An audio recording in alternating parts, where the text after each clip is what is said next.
like I went offline. Nope, reconnection. All right, I think I am live. I'm going to go ahead and assume that I'm live right now. And if you guys can hear me or you can see me, give me some kind of thumbs up, some kind of communication in the chat. I will be watching the chat. Tonight, we're going to talk about the independent media and how to save the independent media. We're going to talk a little bit about 5G. We're going to talk about the indefinite detention of American citizens and how that's being carried out under the Trump administration. We're going to talk about solutions and all of this tonight. Hopefully no more than 30 minutes. I don't want to talk too long tonight, but cool. You guys can see me. You can hear me all right. I'm thankful for that.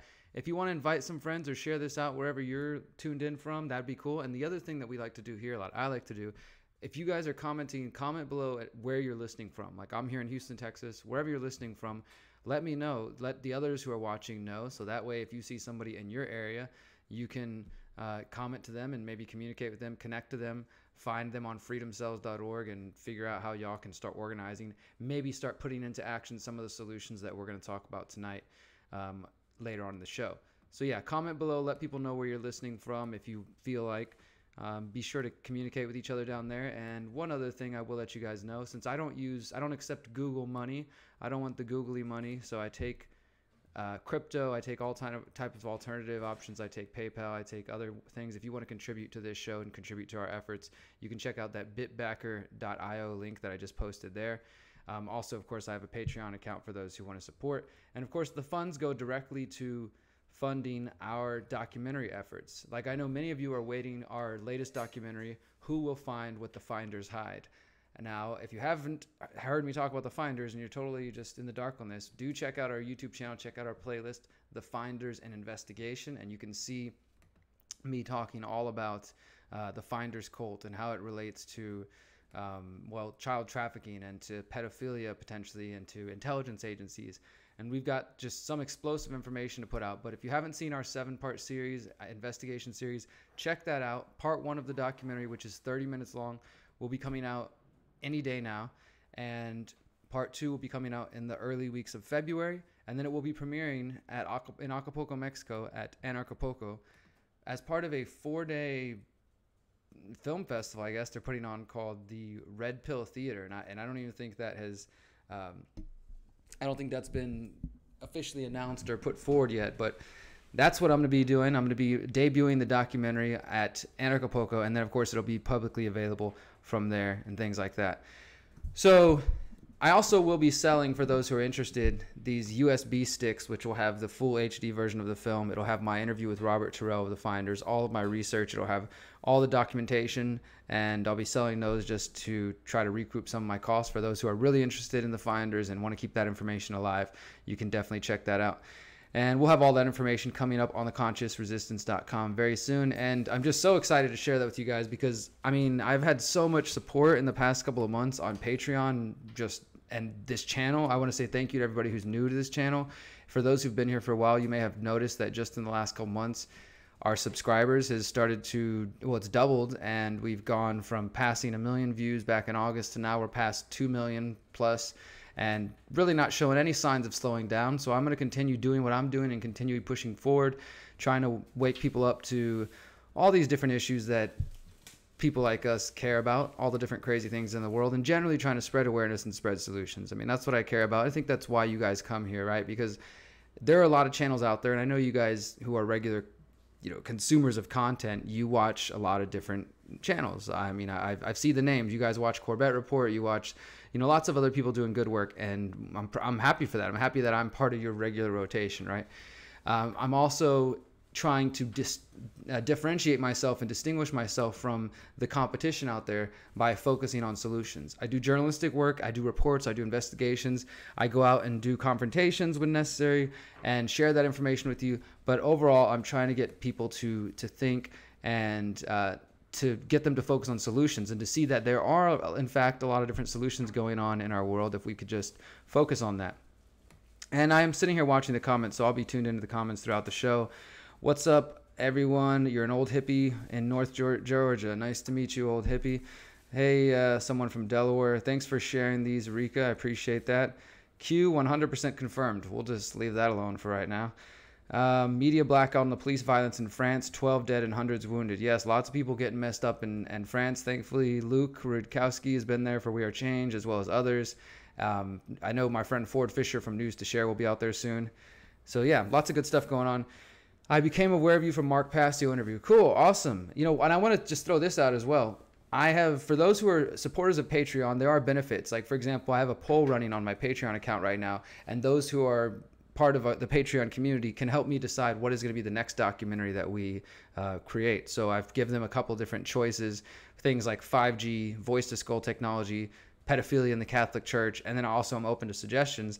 But by being a part of that community, you can help shape where my work goes. And this is what I want. I want crowdsourced, crowdfunded journalism. I don't want to be beholden to any corporate entity. I also don't want to be dependent on ads that I don't like, on independent media sites. I want to just, and I'm not going to bend the truth for you guys either, but I would like to be funded by the people who support my work and know and can trust me and know that I'm going to bring them good content. So by being a part of that, you can definitely help shape my work. And the other thing is, I want you guys to help me think of what topics do you want me to interview people on, because when I go to Anarchapulco, I'm going to be interviewing Ben Swan again. I'll be interviewing Mark Passio again, Max Egan, probably David Icke, probably Ron Paul. I'll be interviewing a lot of the people that I've interviewed the past 2 years at Anarchapulco. If you go check out the Anarchapulco website, you can see the list of people there. I'm going to be doing a lot of work in addition to giving 2 speeches, debuting my film, probably doing a workshop on freedom cells, and just hanging out. So what topics are you interested? I've given, for example, with Mark, I've done 3 interviews with Mark, and we've talked about a range of issues. So there's still more to explore, but what are you interested in most hearing him and I discuss? And you can help shape that as well. Corbett Report, 5th column. You have good people. Abby Martin, Abby Martin. Yeah, Abby does good work. Empire Files. High Impact Flicks. Cool. Yeah, I know some friends who really support High Impact Flicks. I'm always supportive of everybody out there the thing is, I've had people say, like, how come you're going to speak in Anarchapulco because, David Icke's a shill, or because this person's a shill, or this person's this. And, like, honestly, I don't spend my time trying to figure out which person among us is a shill or is an agent. I definitely, as you guys know who follow my channel, have some feelings about Alex Jones, for example, but I'm not going to just spend all my time trying to figure out which one is among us is the shill or the agent, especially if I don't have any hard evidence. But I do remind people that we would be unwise and silly to think that, the powers that wish they were, don't have plans for us and don't try to influence and infiltrate our movements. We know this 100% fact, certain. We've known this since the 60s. We can talk about the COINTELPRO operations, counterintelligence operations, which they claim ended. Of course, anybody who believes that is just silly.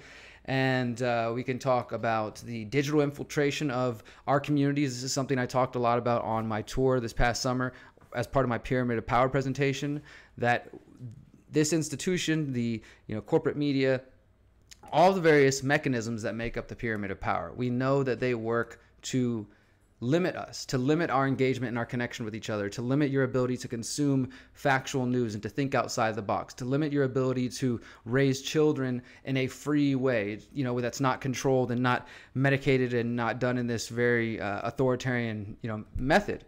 So my point here is that the institutions that we are trying to oppose, obviously they recognize what we are trying to build, and they stand to gain by keeping us on a lower vibration, keeping us from being able to connect, keeping us from being able to build. It is up to each of us to come step up to the plate and to actually evolve forward and to focus on solutions and to try to do something better with ourselves instead of getting sucked down and bogged down by, like, oh, I don't know what Donald Trump's latest tweet is or whatever the hell they're telling you to care about, right? Do you understand? Do you guys understand what I'm saying here? Am I making any sense? It's about you having lots of subs and keeping these big truthers on your side. Why are you talking negative about informing? I'm not talking negative about warning people about controlled opposition. I'm saying if you're the kind of person that just goes around and spends all your energy trying to say this person's a shill, this person's a shill, when you don't have any evidence, then you're wasting your time just as much as the people who research conspiracies and say there's no hope, there's no way to get, because conspiracies and rabbit holes can suck you down. What I'm saying is there are definitely people I don't trust. And if you get to know me better and we have some private conversations, I might end up sharing those things with you. But unless I know for certain, as I do with, say, Donald Trump and with Alex Jones, that their actions show they're not serving the people, or at least that they have potentially ulterior motives, unless I feel that strongly about it, I'm not going to spend all this energy and time worrying about it. Anyways, my point is, before that tangent, was that there's some really awesome things going on in Acapulco. I'll be interviewing lots of people there and talking to them. And if you think they're a shill, I'm happy to ask them to their face. Like, I really don't care. I've asked people like this before. I've asked potential human traffickers if they are human trafficking to their face. I've asked the mayor of Houston, that we'll talk about in just a moment. I have no problem questioning people and calling them out. But my point is, counterintelligence programs also, what do these intelligence operations want to do is to sow division amongst us. So they want everybody to say, he's a show, he's COINTELPRO show. No, she is, they're this, until we fight and we eat ourselves and just, absorb ourselves and get nowhere, and we don't actually achieve anything. That's what they would prefer. That's why we have to work on our own inner demons and against our own internal tyrants, so that we don't fall prey to these same simple traps. We have to be able to evolve as a species. We have to work on our own trauma, so that when you come and interact with other human beings who are also processing their trauma, that you don't get triggered and it doesn't just turn into two egos battling. You know what I mean? If everybody's working to heal themselves and encouraging that and uplifting each other and being there for each other, instead of judging, instead of trying to get over on the other person, and instead of trying to come from that ego place, and we're all guilty of it at different place at different times, then we can actually do better than we've done in the past. We can call out the evil, if you will. We can call out the ill, the unethical, the immoral, the impractical, when we see it, and be principled. But we also don't have to just spend all our time doing this call out culture and not actually gaining, because that only serves the people up there if we're just fighting each other. Hope that makes sense and answers your question. Hey, Derek, how do so many intelligent people just ignore the reality of our government? I figured the intelligent ones would know more than us. Yeah, this is the thing. I think I've tried to figure this out, dude, a lot. Like, what is the psychology behind some of us ending up watching shows like this? Like, it's Friday night. Some of you guys are maybe getting ready to go out tonight, or maybe this is just how you spend your Friday nights, listening to me talk, right? But others out there who are very intelligent, they understand facts, they can recite information, and they can recall data, and they can understand different fields, and obviously they can hold knowledge, but they are either, I would say, tone deaf or experiencing cognitive dissonance when it comes to the idea that government is violence, and then from that proceeding to believe that the state and the people behind it might use conspiracies and conspire together to control the people and keep them in the dark. That idea is dismissed as fantasy, and those of us who discuss that are really seen as loons. And the interesting thing, a friend reminded me, I might have mentioned this on a recent show, but a friend reminded me about the fact that some of us, and some of you guys may be able to empathize and understand this. I feel like sometimes I have to remind myself that I'm in a bubble. My friend reminded me this. He's like, don't forget that some of the things we talk about and the things that we're into are so far out of the mainstream that when you come into contact with, say, a normie, quote unquote, a normal person, right? There's a big clash. It conflicts, right? They don't understand, and they might just look at you like you're crazy. And I don't even mean you have to be saying anything that's quite crazy, like just talking about the realities that exist around us that some people haven't quite accepted, like accepting the fact that we live in the United States and most of the Western world, where I think this would be broadcasted to most people. We live in a growing surveillance state, depending on whether, if you're in Australia, the UK, the United States, we're all in various stages of surveillance and police states. And this is just a fact of the matter, that when you don't have the freedom or any sort of privacy to go about your business without being tracked and monitored in all these different ways, and I don't mean in the voluntary ways like you didn't read the terms of service, but the increasing amount of cameras around us, facial recognition, the things that I harp on all the time, the surveillance stuff. And why do I focus on surveillance technology? Because obviously it's a tool. It can be used for good and for bad. It's allowing us to communicate. It's allowed for blockchain. It's allowed for all kinds of great innovations, 3D printing, just amazing stuff. But the downsides come at the cost of our freedom and our liberties. And that's at least what I'm seeing. And some people would say, well, the world is trending towards less freedom, and that's just the reality. In the future we're headed to, there won't be a need for freedom, because everything will be seen by everybody. When you look at somebody through your facial recognition contact lens, as soon as you see them, the augmented reality heads-up display will pop up, and it'll tell you, this is this person's social credit rating, this is their credit history, they've had this many relationships, this is everything you need to know about them, oh, they're vegan, this and that, and you can instantly judge a person based on that, and everything will be out in the open, and there will be no more lies, and we'll all just be one giant hive mind that's interconnected. Like, in some ways it sounds beautiful and sounds freaking awesome, but I'm such an individualist that it's very hard for me to to, you know, come at that and understand it. And this is why in my books we've talked about the idea of and, you know, Passio talks about this too, the false new age aspect. Obviously I believe in spirituality, I believe in self-empowerment, personal empowerment, but there are those who promote this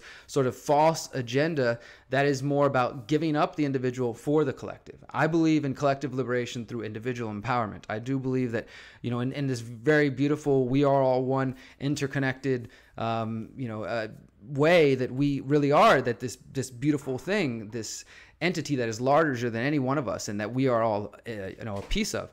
But I also see each of us like the jeweled net of Indra that the Buddhists talk about. The jeweled net of Indra says that each of us are like this individual shining diamond that is beautiful and unique all on its own, but it's also reflecting each of the other shining diamonds that are interconnected to it and extended into infinite directions in every way, right? So my point here is that we can't give up our individuality for this aspect of, the greater good, the collective good. And I think that's what happens is with some of the, you know, communist mentality and some of the ideologies that end up becoming authoritarianism is they get people through the emotion, right? Because they have a good feeling. They have the desire to help people. And that is very easy if you're not also coming with a critical mind. It's very easy to play on those emotions. And the powers that wish they were, the pyramid of power and the people who wield that pyramid of power, they understand this. This is why they use terrorism. This is why they use fear and all kinds of different things in order to control and manipulate us in a number of different ways.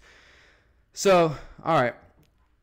Let's get into some of the stories. I think I've ranted for quite a bit enough. I'm gonna go ahead and let me just scroll through there. Was there anybody who had something very specific they wanted me to address? I see Sparky or whoever is accusing me of being a shill for bringing up David Icke. That's fine. I really don't care if that's what you think. Update on the Finders film. I said a couple of moments ago, but for those who didn't hear, should be out. I mean, I want to say Monday, but I know I've met a couple of guarantees. I will say that I had a delay with my editor. We were going to have to switch editors, but we ended up keeping the same editor, Jeremy, and I'm very excited to work with him.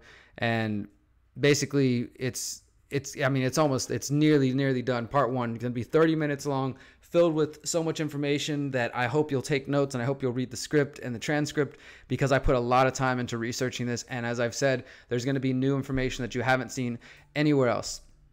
All right, so just keep being patient. I appreciate that. And just be patient a little bit longer, and then it'll come out and we can move on with that. And then I'm going to release part 2 the first week of February. Then, as I said, we'll premiere the whole documentary at Anarchapulco. And then after that, once I come back from Anarchapulco, because this will probably be my last live. Okay, we have one more live show. So I have this week and then next week. Then beginning February 1st, I'll be gone to Mexico and Costa Rica all of February. I'm going to be speaking at Anarchapulco, and then I'm going to be speaking in Costa Rica at Envision Festival, bringing the holistic anarchist, the freedom cells, counter economics, the solutions, and the awareness, trying to wake up more people and spread the message that you guys are, so awesome to be supportive of, and I'm just thankful for that. So yeah, if you know anybody going to Anarchapulco or Envision, let them know. I'll be speaking there, and they can come connect with me. So we'll do next week's show, and then I'll be off all of February, but I will have some pre-recorded videos that I'll be releasing throughout the month of February so we can keep this momentum going up. I really do appreciate everybody who's been sharing all of our content, because as I said earlier, and I know a few of you have noticed that, there's been a boost of attention and more supporters coming our channel. So I'm very thankful for that. So is there still drama going on over here? Yeah, interviewing somebody doesn't mean I necessarily endorse them. I interviewed the mayor last night. We're going to talk about that in just a second. I definitely don't endorse any of his views. I'm frustrated with all these so-called truther channels who are all about their ego and subs and being cool with all the big controlled opposition truthers. I don't care about being cool. The only reason I care about subscribers is because that means I'm reaching more people. I've been doing this for 8 years, and Google or YouTube, somebody finally decided to lay off the throttle and allow me to move from the 9,000 subscribers now to 22,000. And I'm definitely nowhere near the biggest channel out there at all, or even a D-level channel, but I'm doing what I can with what we have here, and I'm thankful to everybody who supports us and who allows me to grow. So thank you to everybody who's in it for the long term and knows what we're doing here. Let's get into some news now. Let's talk about, well, as I mentioned, I went to go see the mayor of Houston's proud son, I guess you could say, is one way to put it. I have issues with this guy. This is the first time I've really started to come into contact with Mayor Sylvester Turner, due to just I've been busy doing other things. But before him, I did confront and question Houston's former mayor, Anise Parker, on fluoride, on police shootings of Houstonians, on the homeless population, and all kinds of different things. I literally had her running away from me, and those videos are great. You can see them on the Houston Freethinkers YouTube channel and on this channel, I believe. No, actually, they're all on the Houston Freethinkers YouTube channel. But finally, over the last couple months, because of 5G, I've been able to connect with this mayor here and really try to get him to think a little deeper about what he's doing and to actually question the actions that he's taking and to think about the people of Houston. So that's what I did recently. And I want to remind you guys, of course, to bookmark theconsciousresistance.com. If you have not, you can keep up with our latest content there and get everything. And as I said on our YouTube channel here, I released a video this morning from last night with me questioning the mayor. And I don't want to just rehash the whole video. I will ask you guys to just go watch it. It's not a long video. But as expected, the mayor pretty much just gave me the runaround. Now, I've told you guys that going to local press events like this, you can see how the local press is completely controlled as well. Not completely. I don't want to say that. Let me rephrase. Much of the local press is as controlled as some on the national level, right? Because just like others, because I've been to national events, I've been to local events, state events, and all kinds of different press events, and I always go in there just being me, wearing what I want, just being myself with my equipment, and I definitely typically stand out like a sore thumb. And these people, the local media, they just want access. They want to be invited to the next mayor's gala event or his next big, charity event, or they want to come hang out and be a part of the club, right? These are the people that they don't rock the boat. They won't ever really challenge the mayor, even if they find a reason to. They're not really looking, so that it's not like they can find a reason to challenge him because they never look for anything.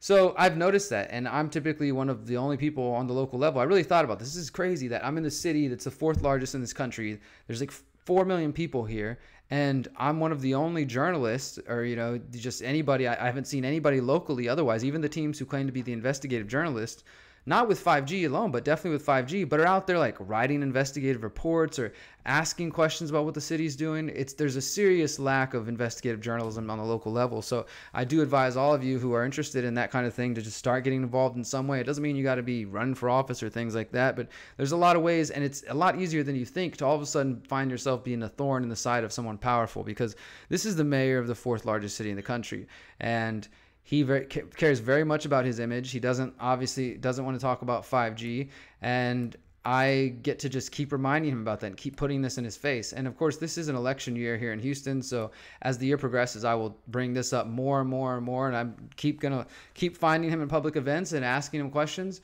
They tried to keep me from being able to talk to him. His press guy basically told me that they would set aside some time for me to interview the mayor. But if he didn't do that, then I said, okay, I'll just come up and ask him a question. They said, no, you're not just going to come up and talk to him. And I said, dude, he's in public. And they're like, you can't do that. And I said, well, we'll see.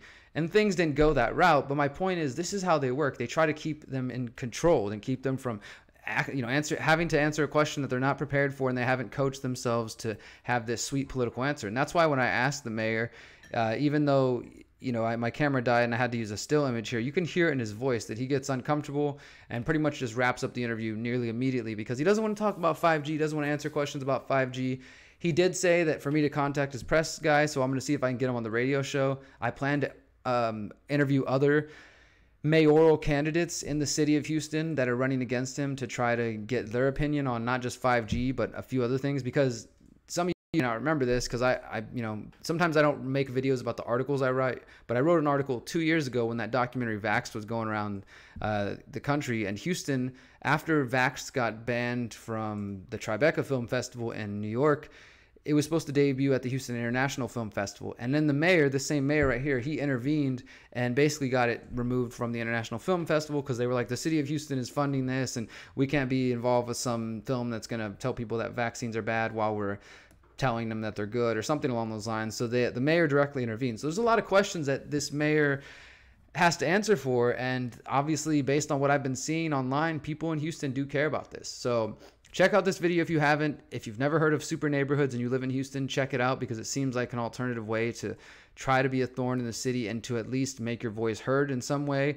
I don't know that it has any real power, but it might be some way. As I mentioned in this video, somebody has told me that they're going to try to use the homeowners association to get me to come speak to their homeowners association to see if we can get them to listen, and maybe through the HOA, they pass their own resolution saying we won't allow this in our communities, or through the super neighborhoods, so you can totally find a way to skip the city council and the mayor themselves if they're already bought off. That's at least what I'm thinking here. It may end up a dead end effort, but it's at least a worthy effort, right? Because ultimately the infrastructure is already controlled by the telecommunications, big tech, big wireless. And I don't think people quite realize, outside of the health concerns, everybody focuses on the health concerns. Obviously, if you're dead, if you got cancer, if you got illnesses, or you can't sleep, and all these things that can come with the effects of 5G and Wi-Fi and other RF, it's, that's bad, But I also think that we need to realize what's really taking place here, that this is a continuation of what we've seen in other industries, a corporate takeover of the future infrastructure that they're saying is going to revolutionize, the next century of our life, and everything that we do, going to the Web 3.0 and to the Internet of Things and 5G and all this futuristic world. And these companies are working together. This is corporatism at its core. This is the state, the local governing bodies, all the way up to the federal governing bodies, working directly with the telecommunications companies to remove all restrictions in order to build the infrastructure they want without any questions or any comment from the people. And that's why the mayor is not concerned or is not answering my questions, because he knows the deal's already done. And the harder and harder we push, we put more pressure on him, because let's imagine that he actually did give a damn, right? Let's imagine he did care about this, but he felt so much pressure coming from somebody above him that he didn't dare actually publicly question it. Well, every time I make a video like this, and every time we put a little more pressure on him, this is going to get back to the city council and back to the mayor, because I know they watch my YouTube channel, and this could put pressure that may eventually force him to come forth and say, look, I'm against this too, but I have no power. This is just what I'm trying to do. And if enough of us do this, I'm not going to say we could possibly stop it. I don't really know. I don't promise those things these days, but I do think that we could at least have a bigger effect than we've been having lately, more recently, right? So I don't know. What do you guys think about that? What do you think is it worth your time to try to actually do something different, or is it all just, it's all screwed? I don't know. What do you guys think? You tell me. Let me check up these comments real quick. I can educate you on how Mayor Houston was synced with the planned flooding of Houston. Bros is more of an investigative reporter. Thank you. I appreciate that. Sly Turner is a homosexual. I don't know how that's relevant or if it's true. The mayor tucked tail and run. He did head out and run. So many tabs, so little time. Yes, I got a lot of news to get to. I'm going to try to get through this a little bit. So excuse me if I don't see some of the comments. Man Bear Pig, a new subscriber. Thanks for subscribing after watching the Epstein video. That Epstein video, by the way, has passed 200,000 views. We're past 220,000. My first city council video is past 500,000. It's definitely going to continue to grow, and those are the kinds of things that now will just keep growing and keep getting new people in. And I'm excited about that, because hopefully some of you who are new here, go back and watch our past stuff. I know there's a lot. I've been doing videos for 8 years, but I've tried to make it convenient. We've got a playlist of all of our live shows. I got a playlist for 5G, a playlist for the Finders. I'm trying to do more of that for my work. There's playlists of audiobooks of me reading all 3 of my books. If you didn't know, I've written a couple of books.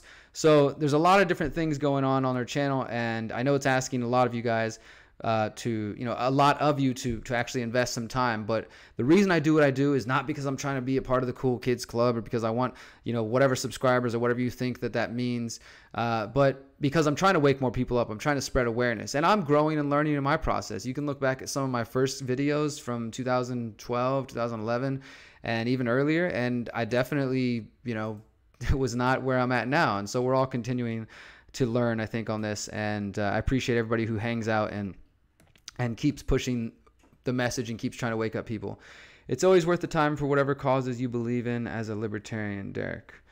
All right. Having their negligence on record is important. Yeah, exactly. One of the reasons I go to city council is because I'm trying to, put it on record that they've been made aware that hey, I've sent you emails. I've talked to you about this. They can't just act like, hey, I don't know what's going on. And if you've seen the videos, I've told them over and over and over and over, answer the emails.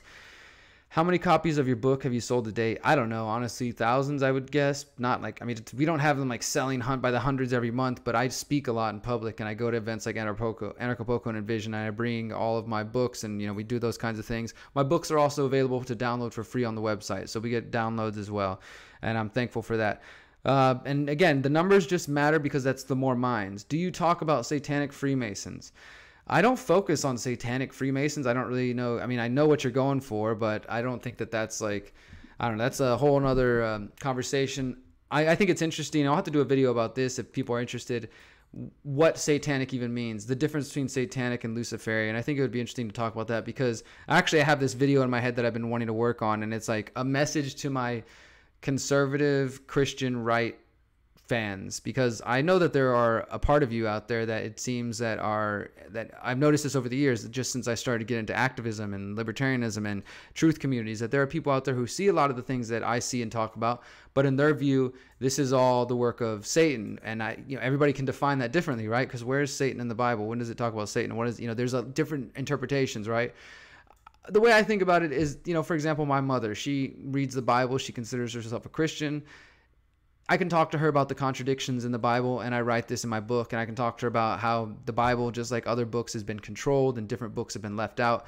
But it's not really relevant to her because she has her own personal relationship with her God, with Christ, right? That's how she sees it. So she reads the Bible. So when I communicate to my mom about the things that we talk about here, I don't necessarily need to give her the details of everything because they're just going to go over her head for the most part. But I just tell her, Mom, I'm out here fighting the devil. I'm out here trying to bring light and goodness into the world. I'm trying to get more people to wake up. And so I do wake people up to the same things you're talking about. But personally, the terms Satan and Lucifer, like, they're not the same thing. And honestly, and this is the other thing the reason I really want to do this video is because, again, and nothing wrong with people being Christian, but some of the individuals who are like of the Christian right, they see the devil in everything, right? So yoga is the devil. Meditation is the devil. Be afraid of your own mind because that's Satan. That's Lucifer, right? And as somebody who is part native and who has gotten more involved in traditional ceremonies over the years, there are ceremonies and things that I participated in that some of you of the Christian perspective may see and be like, oh, that's satanic, or that's evil, or that's not God, or, it's a fear of something different, right? And even some of the things I practice in my own personal shamanism or my own connection to the divine, to the creator, I do it in my own way. I'm not a Christian. I don't consider myself a Christian, but I believe in a creator, and I think that I understand the message of Christ maybe better than some Christians. But my point is that some of you might see those things and call them satanic and call them Luciferian. And I think that people are just too loose with that word. It doesn't mean, now let me be clear, it doesn't mean that the people at the top of the pyramid of power don't have their own occult, esoteric religion, because they absolutely do. They parade themselves as Christians or Catholics or whatnot. But I don't think that, I don't think that Satanism or Luciferianism is an accurate term, because for one, Satanism or Luciferianism, if you're coming from the Bible Christian perspective, then you have to get in the whole debate about what's wrong with the Bible and what's been left out of the Bible and how many times it was changed, right? And if you're not having that conversation, then you're not really talking about Christianity, right? So I just think it's easy to just be afraid of things that are the other and that are different, right? So my point here is that in my first book, let me see if I have a copy here. Reflections on Anarchy and Spirituality.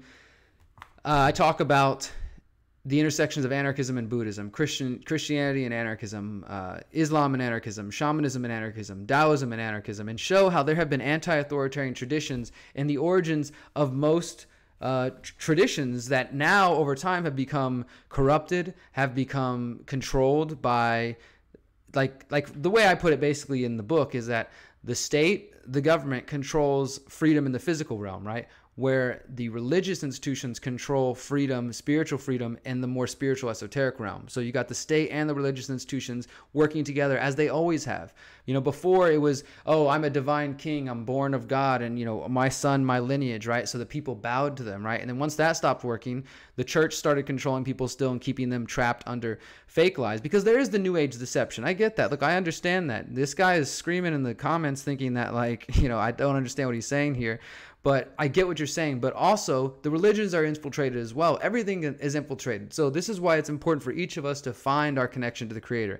And I know that scares the shit out of some of you because they're like, no, you have to say the words, I give my life over to Christ or to Muhammad or to whatever your particular God or belief is, right? And that's the deception in my view, because Creator, this creative force that we are all a part of, like I said, the collective, the greater collective, but also with the still empowered individuals, that is greater than any single word, than one single language, than one single religion, than one single people, than one single part of the world.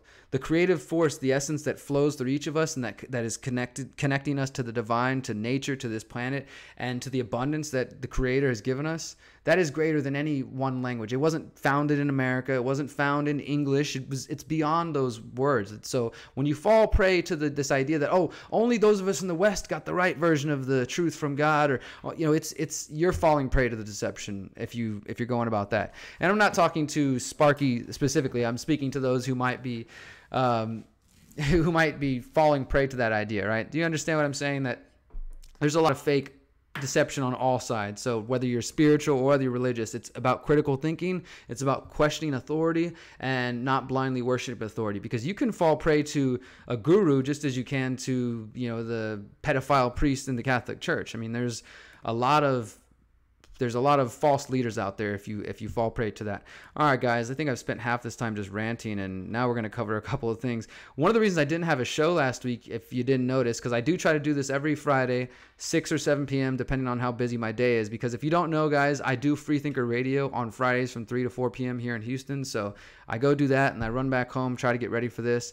And then after tonight's show, this will get uploaded, and then I'll edit and upload the radio show from today. So I'm also writing a new book right now. I'm also trying to finish the Finder's script. I'm also trying to write my speech for Anarchapulco.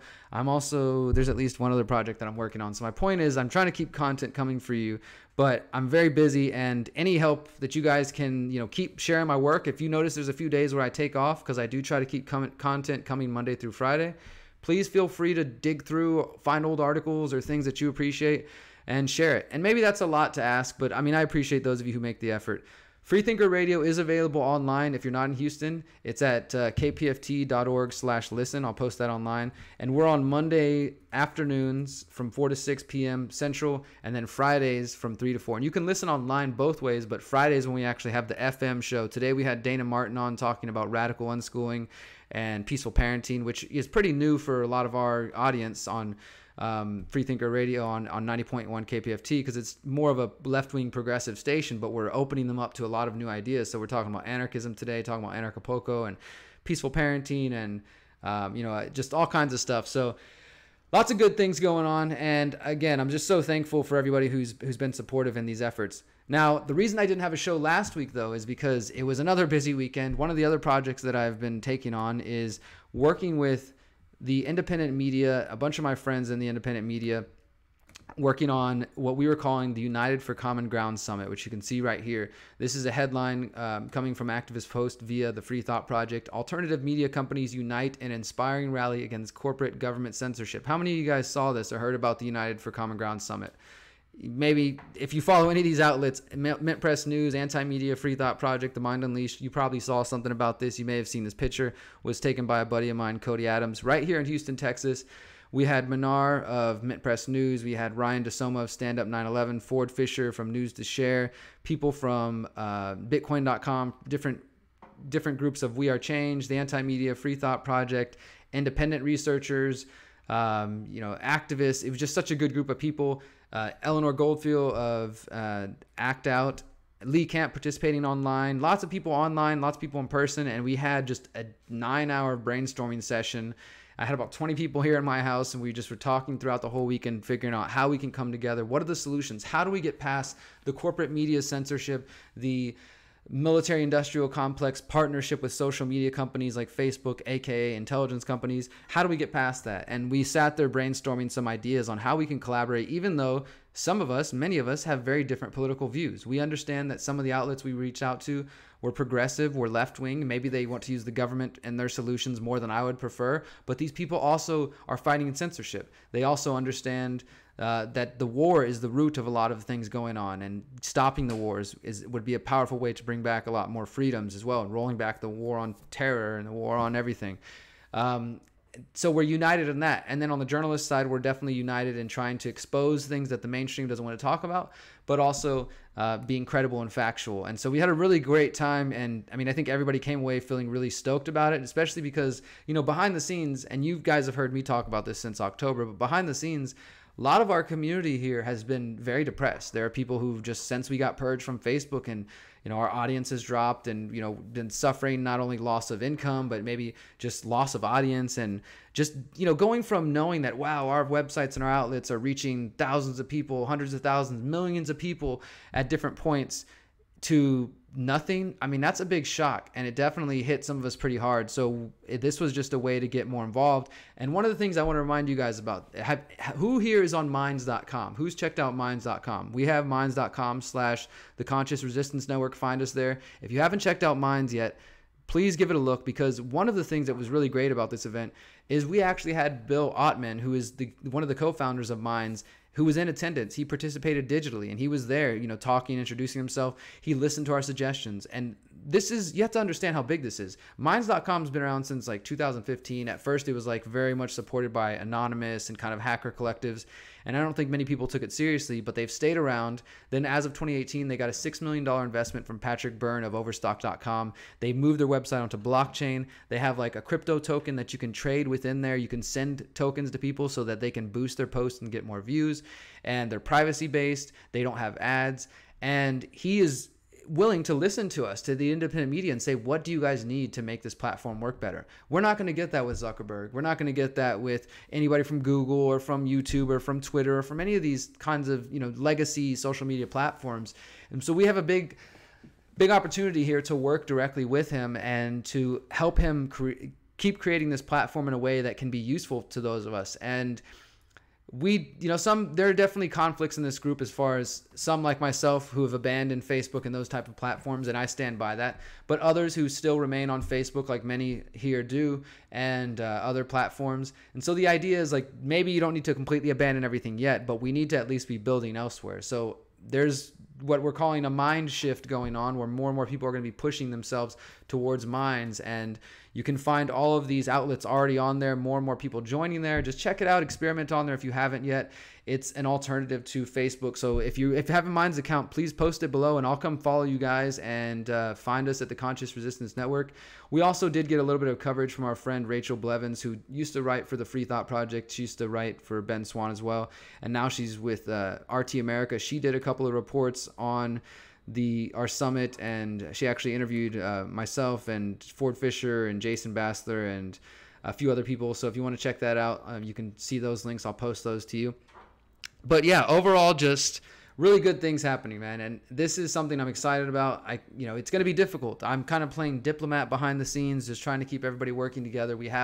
It's easy to find the common ground, right? But the more you start to chip away and to look at each other and understand each other, you start to notice the differences. And so we're trying to be able to put aside those differences to focus on a bigger picture, because what we got to remember is that the people in power, these different people who come together for, say, Bilderberg groups or trilateral commissions or, National Policy Council and all these different groups, these non-governmental organizations and extra governmental institutions that meet, and then they come together. They bring people from academia, from media, from government, from corporate worlds, and come together. They decide on the plan, and they go back to their spheres of influence, and they make it happen, right?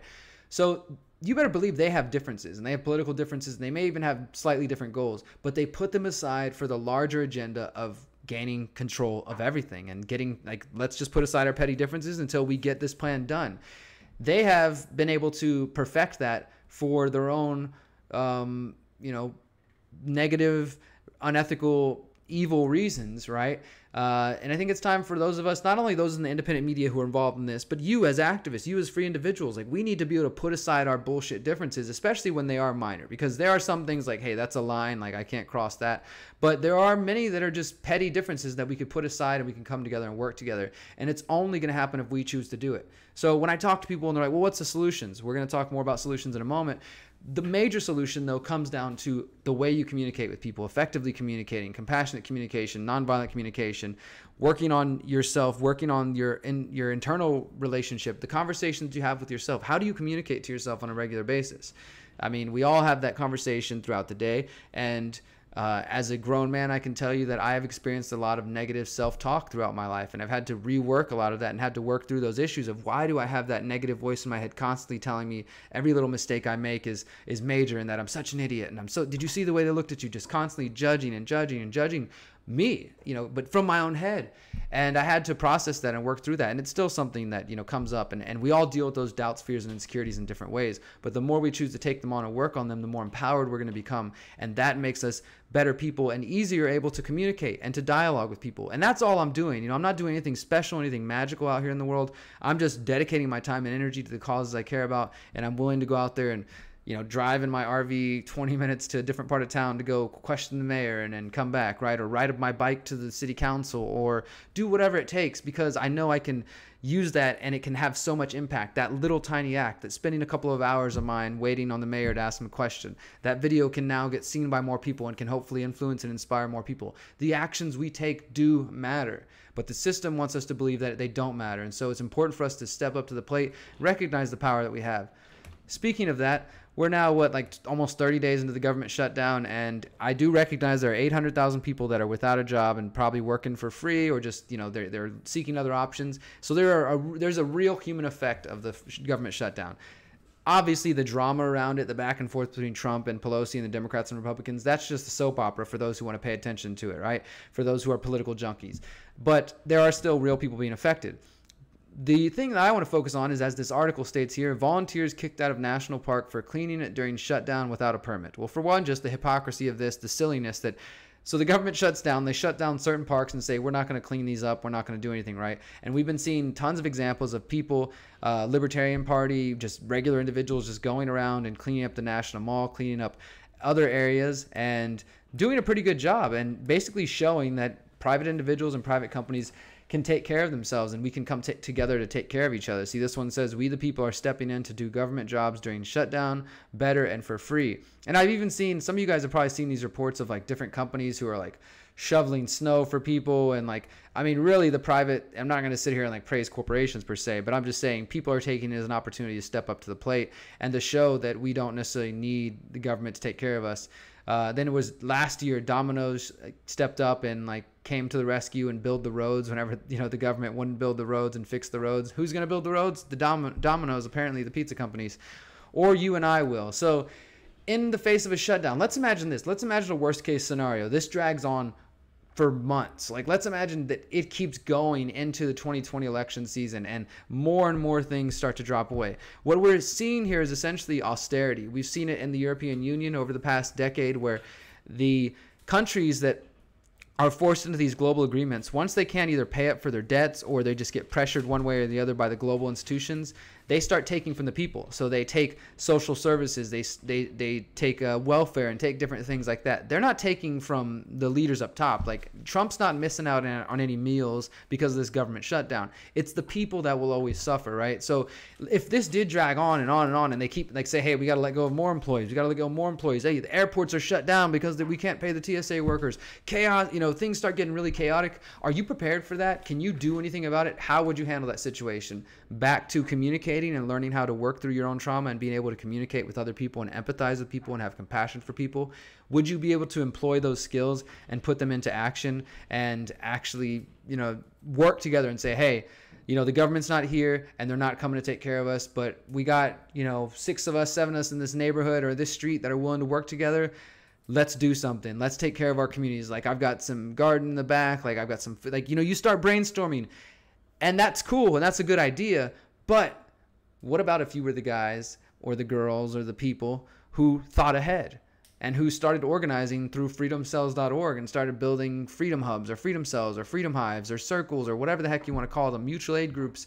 whatever, and started coordinating and meeting with your closest group of friends and saying, hey, let's get a little bit of backup supply of food and supplies in case that snowstorm, that hurricane, that government shutdown, whatever comes play and happens, that we're prepared. What would we do in that situation? Have you guys thought about this? And actually having these conversations, taking it out of the context of the propaganda of doomsday preppers, that anybody who's prepared is crazy. And that's, I plan on doing another video just on that whole topic. But so my point is, we can take care of each other. We don't need to focus on what the government provides and how they're going to take care of us and things like that. I think you guys mostly understand that. I'm going to catch up on comments for a couple of minutes, and then we will wrap up, because I do want to focus on the solutions for the last few minutes. And I'm going to show you guys a preview of my latest book. So nobody's seen this yet, so I'm excited about that. Let me scroll back up. Sergio says, I now know that humans from Earth will reach heaven when humankind can go to the Son, who is God. Do research. I've read people say things like that. See, those are the kind of rabbit holes I'm willing to go down sometimes, but I don't base all of my work on that, because it's just, I can't prove any of these things per se. And the more I know, the more I realize we don't know anything, right? So I enjoy learning. It's not about religion. All right. Just collect all comments spamming into a book. That's pretty funny. Yeah, we should definitely turn these comments into a book. All right. Anything else? Thanks for your work. Thank you guys for watching, for supporting. I appreciate it. What's up from Europe? Hey, how you doing, Eastern Europe? Thanks for listening. Houston, Texas, we need to check that 5G. I'm trying, man. I need some more people to go to city council. I need people to go to, send out some emails, make some phone calls, do some things like that, get involved in some ways. I'm doing what I can here, in some way, but we need a lot more people than just me out there and making our voices heard and doing something like that. Too funny. That's part of the deception. Look for evidence of everything. So evidence is part of the deception. Yeah, that's kind of weird to me to say that the idea that you need evidence for something is part of the deception. Obviously, I'm willing to explore and speculate on a lot of things that I can't quite prove, and I think many of us in this research are, right? I can say, okay, well, we know this, and this, but I don't have the document that says, yes, this is happening 100% for sure. But you use critical thinking, you use context clues, and I think we come to understand what's really going on. I'm going to post those articles and the links now that I was looking at, so you guys can look at them. Here's the link to the Alternative Media Summit. What are your thoughts on that, guys? Do you think that there's any hope? Is there any way for us to unite the independent media? And I'm not talking, again, just about libertarians or anarchists, or, we have among this group a wide range of people. And some of you might be like, oh, there's socialists, or those are progressive. Like, you can't work with them. They want to use the government to, for different reasons. But as I said, if we don't work together in any way, like, we're going to probably drown separately. And I think that at this point, the best idea is to come together and try to work together in some way. I'm not sure exactly what that looks like. We're working on it right now, but we will see what we can do.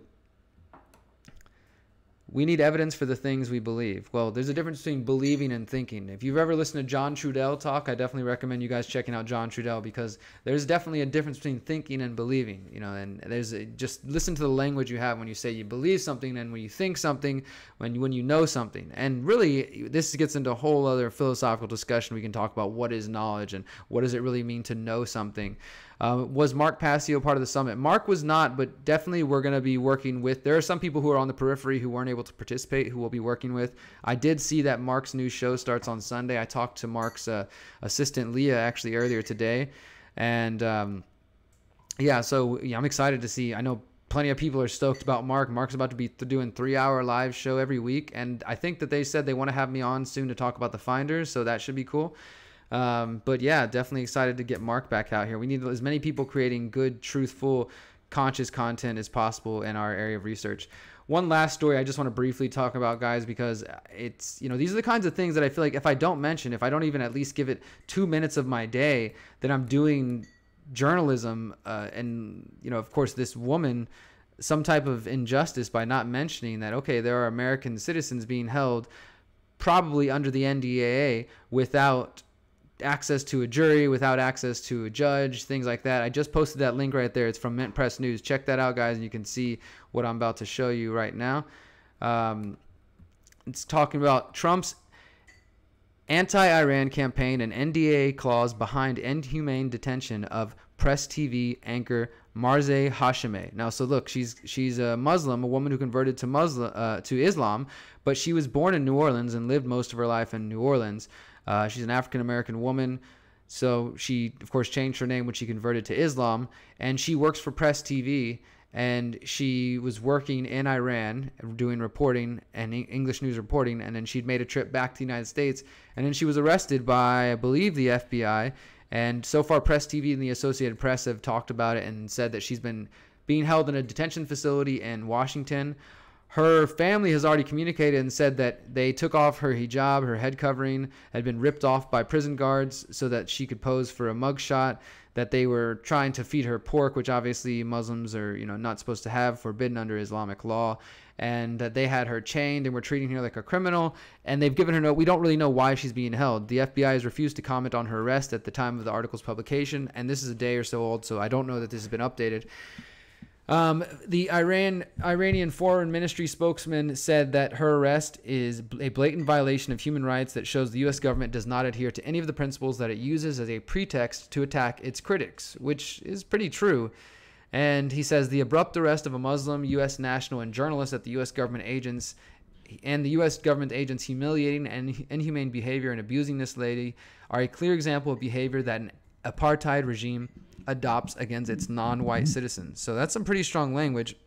And whether or not you agree with that or not, my point here is that if you haven't noticed, the conflict between Iran and the United States is definitely heating up. And we know that Donald Trump appointed John Bolton, who was a part of the George W. Bush administration, and who he's been a big proponent and calling for overthrowing Iran for more than a decade now and going to war with Iran. And we also know that General Wesley Clark talked about the U.S. government having a list of 7 countries they were going to invade after 9/11. And of course, the last 2 on that list were Syria and Iran. And we also know that John Bolton, who again Donald Trump appointed, told a group of MEK, who are a group that are seen by many people as terrorists in Iran, he told them that they will be celebrating in Iran's capital in 2019 after they overthrow the regime. He said that last year. So when you put the picture together and add this context, the arrest of an American citizen who's working for Iranian news, the situation's escalating pretty quickly here. And I do think that whether 2019 or 2020, this is one of the reasons why I think it might be a good idea to be out of the U.S. for a little while. They're going to elevate things towards war with Iran. And I don't know what that'll look like, because there's a lot of big power players who would come to the aid of Iran, and lines will be drawn. Lines are already being drawn.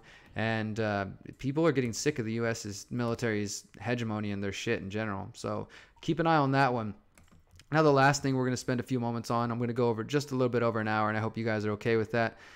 This is my newest book that I'm working on. I did a video about this I did a video about finding out that Samuel Konkin, who is the founder, the creator of agorism and counter-economics, the strategy of counter-economics, which if you're new to that, please do go check out our agorism, anarchism and voting. I think it's something like that. There's a playlist I have that I've put together of all of my different videos on agorism, and it breaks it down. You can also find Konkin's books online, and you can read my books that have talked about this. But essentially what it means is opting out of the state. Rather than believing that voting is going to fix things, rather than violence is going to fix things, we find a middle path, a third way, and that is counter-economics, that is agorism, that is working towards the agora, the free place where we can have a community and a society without violence inherent in the state, and without using force or coercion to get the goals that we have done, and allowing other free people to live the lives they want as long as they don't use force or coercion along anyone else, right? So having voluntary consensual relationships in all areas of life. And that obviously rules out the ideas like government, because that is an involuntary, non-consensual relationship.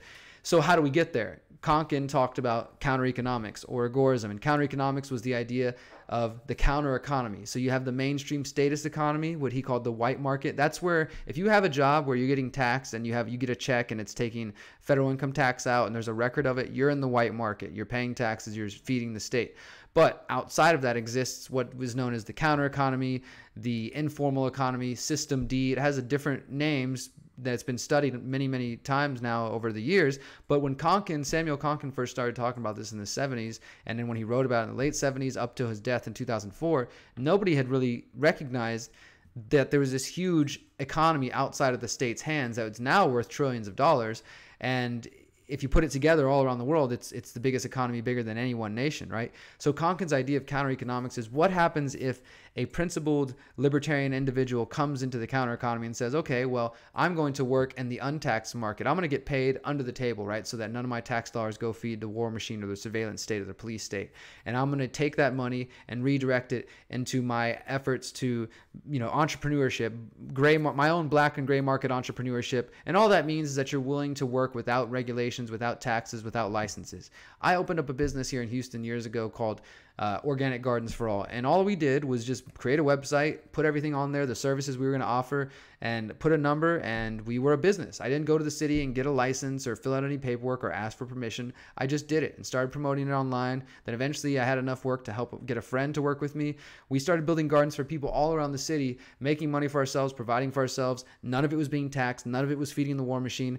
And nobody ever asked to see a license or to see a piece of paper. In fact, they were happy that now they had a garden and they could potentially grow their own food. So Konkin's idea was if we could take our energy and our resources out of the state and redirect into the counter economy, and those who are conscious of doing this, we could actually create the counter institutions to compete directly with the state.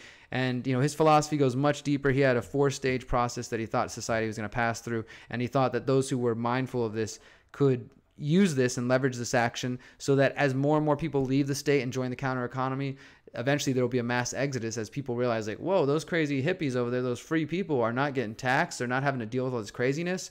And, we could just get away from that nonsense. Now, obviously, this is a generational change. When people hear this, they're like, well, that doesn't sound easy.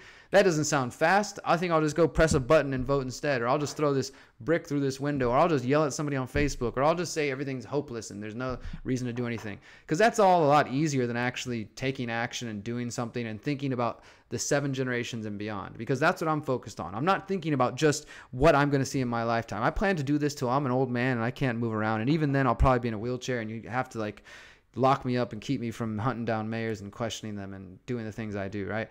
But my point is, this is a lifelong journey, and I think that's what many of us should realize, or that's what I think we ought to remember, that what's really going on here. If we're actually going to create change, we have to be able to see that the changes might not really come in our lifetime and maybe even our children's lifetime, but we have to, I believe it's important, let me say, for us to focus on that and start laying the foundation now to the new world that we want to see.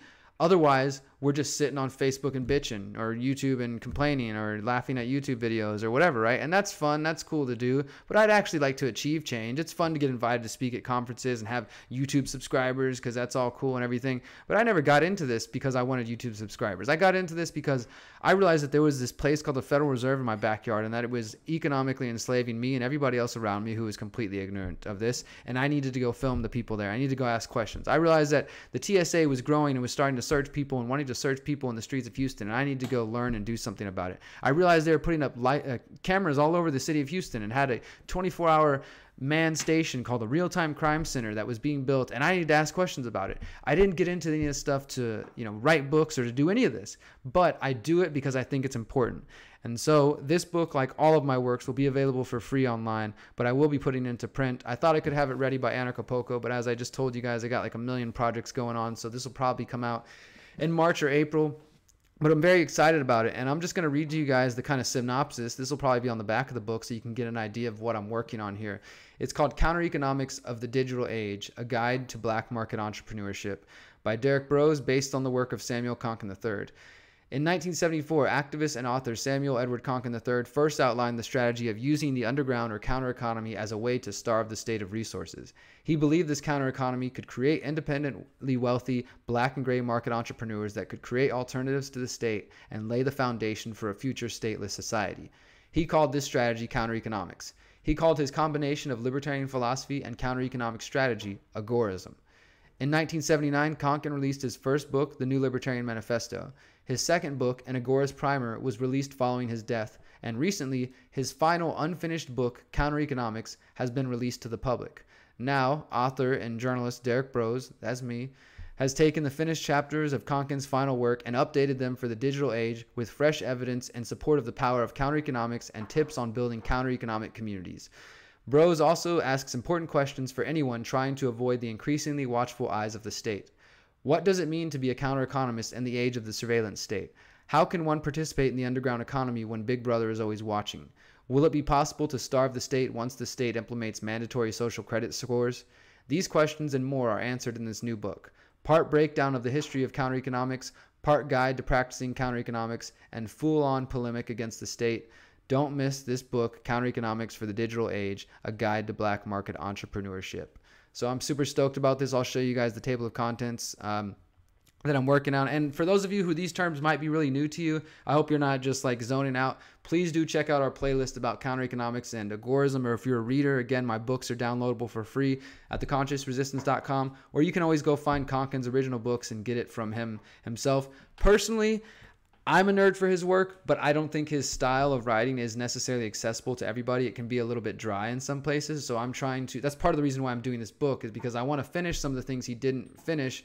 I also want to bring what he did finish to a new audience, and I want to update this because he wrote this in the 80s, and so some of the things are out of date, but also some of the things he wrote have come true now because he was around when computers were just starting to take place. He never saw Bitcoin, cryptocurrency, blockchain, and a lot of the world we're in now is more decentralized apps, and the good side of technology has allowed for decentralization, which is what he predicted. So part one will be understanding the counter economy, and this includes 2 essays that I've previously written, but they're going to be with some new info. What is agorism and vertical and horizontal agorism? Part 2 of the book will be called Evidence for Counter-Economic Resistance, and these are all chapters that were written and finished by Samuel Konkin and before he died, these 6 chapters right here, and I'll be adding some of my personal notes and thoughts in there, but for the most part, it's just going to be his original stuff. And in part 3, the counter economy is all around you. This is going to be original writing from me based on notes that he left behind, including smuggling counter-economics, sex counter-economics, and feminist counter-economics. That's pretty interesting. I'm looking forward to writing that, and it might not be what you're expecting. Justice counter-economics, like how do we have justice in a society without the state, and how does the counter-economy work into that? Group counter-economics, or what I call freedom cells. And then I wrote an essay a while back that I'll be updating called The Drawbacks and Solutions to Living This Lifestyle, and what are the problems you might run into. And then Counter-Economics for the Digital Age. And again, that'll answer those questions. How do we live in a world where governments are more and more thinking about social credit systems and, thinking of controlling us with facial recognition technology and all these types of things? How do we continue to live in the untaxed, unregulated market without, getting caught up in that whole thing, right? Do you understand what I'm saying?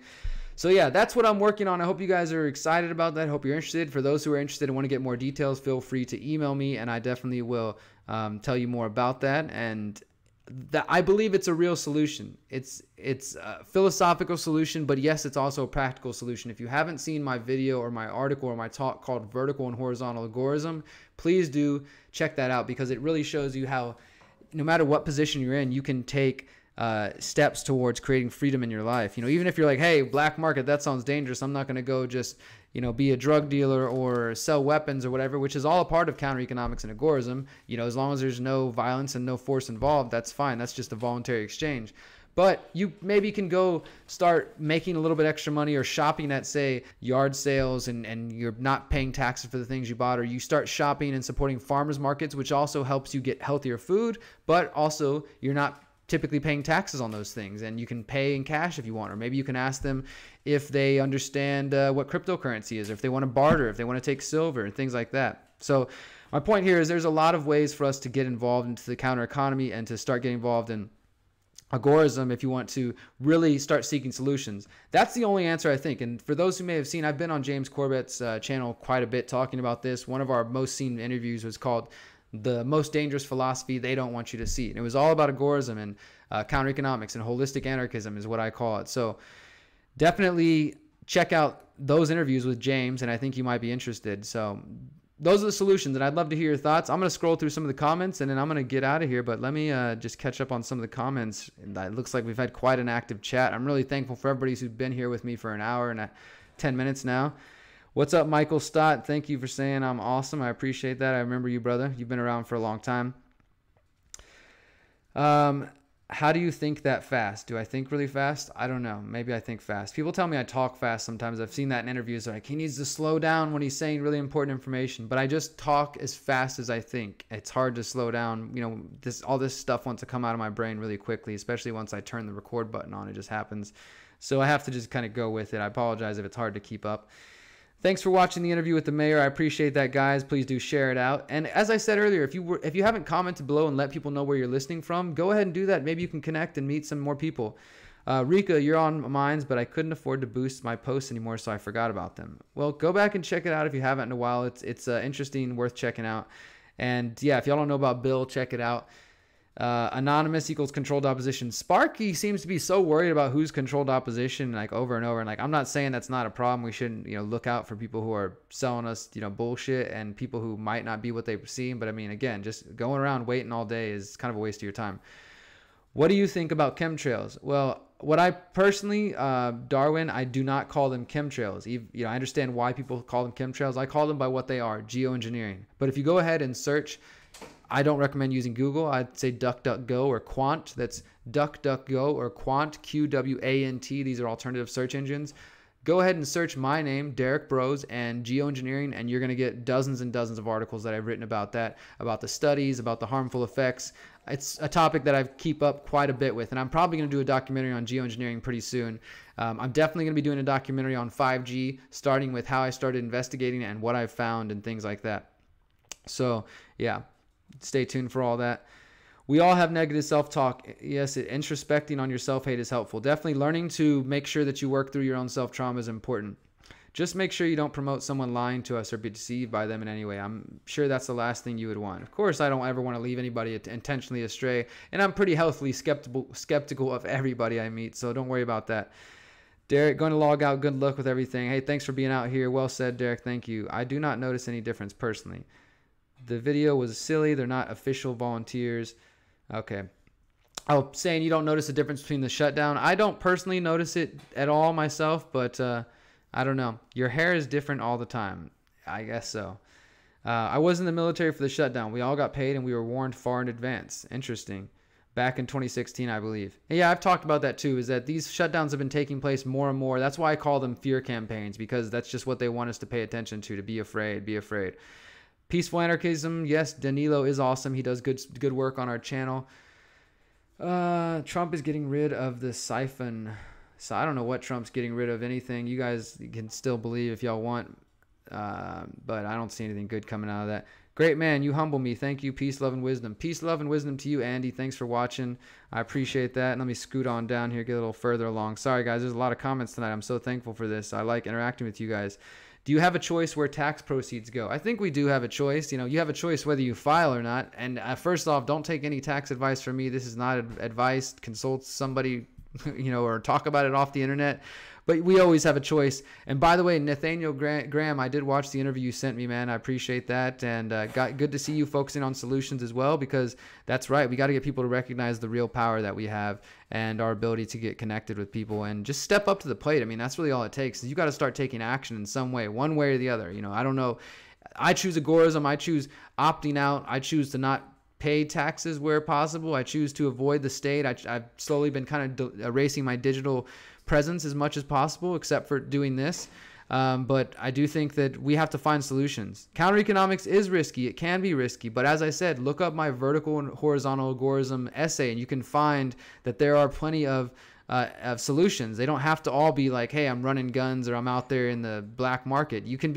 I know plenty of people who practice counter economics who are, stay-at-home moms or, a dad working a full-time job and family at home. But you know what they do? Like I said, they go to the farmer's market or they shop at the yard sale or the garage sale. They go places where they are able to still get the things they want, or they trade and barter using nextdoor.com or using freedomcells.org or, using different social networks to connect to each other and not have to use the system. I'm not talking about just the tax governmental system, but the corporate system, because we have to think holistically. Again, for those who haven't heard my whole spiel about holistic anarchism and activism, where you spend your money matters, what type of money you have, where you get your food from, what type of food you eat, the relationships you have, the way you communicate with yourself, the way you communicate with other people.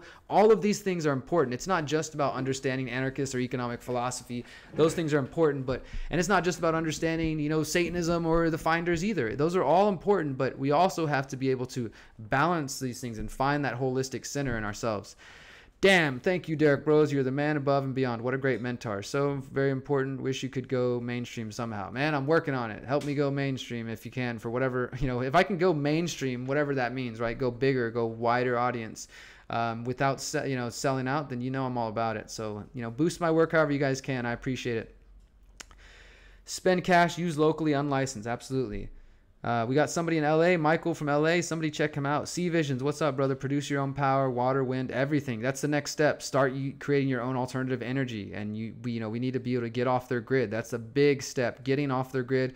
I have my RV now, and our big goal is to get, save up money. We're going to Mexico this next month. I'm going to be spreading my message that I'm coming back. I'm saving up some funds, thinking again long term, get my RV fixed up, get it ready for us to live in.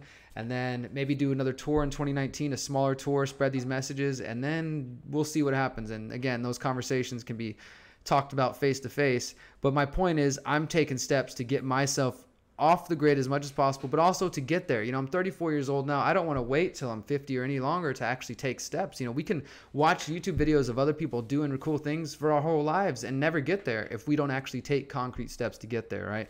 So we all have to take steps. Set yourself a goal. I have these scraps of paper over here are all like 6 months to-do list, and I'm constantly making to-do lists for myself, and I keep up with it as much as I can. But that's how I do so many things, is I'm constantly working on new things, trying to find balance, take a bike ride, take some meditation, enjoy time with the people I love, enjoy time with family, research. Just, it's all about that balance, right? So we got a lot to do. We got a lot of change to make, and it's going to take us to be the best of our abilities. We need to rise up to the occasion and be the best versions of ourselves if we're going to be able to do this. That's all it comes down to, because if you can't handle your shit, in an intense situation, an emotional situation, if you haven't been able to process your trauma, and none of us are going to be perfect, but being able to get there, right, and become vulnerable, especially for us as men who are taught that we shouldn't display emotion. It's not right for men to cry or to talk about our feelings. Fuck that. Fuck that. Fuck that. It's one of the most damaging things that we can be told as men. I'm not saying we all need to be whatever, you think the soy boy or whatever kind of silly terms. It's problem, reaction, right? There's always a reactionary version. No, what I'm saying is we as free, powerful, beautiful human beings, and as men, as women, and as people need to come together and be real and be vulnerable and say, dude, I'm struggling, man. I'm having this problem. Can you help me? I need somebody. I need a real friend. I need a real person to talk to show me that I matter and that I'm a human being. Those are the kinds of relationships we need to build if we're going to get through what we have coming up ahead. Because if you look up on the horizon, you look a little bit further into the future, it's looking a little bit bumpy. It's also looking pretty beautiful, along with that. But we got to be strong of mind and spirit to be able to survive. We got to keep walking in a good way.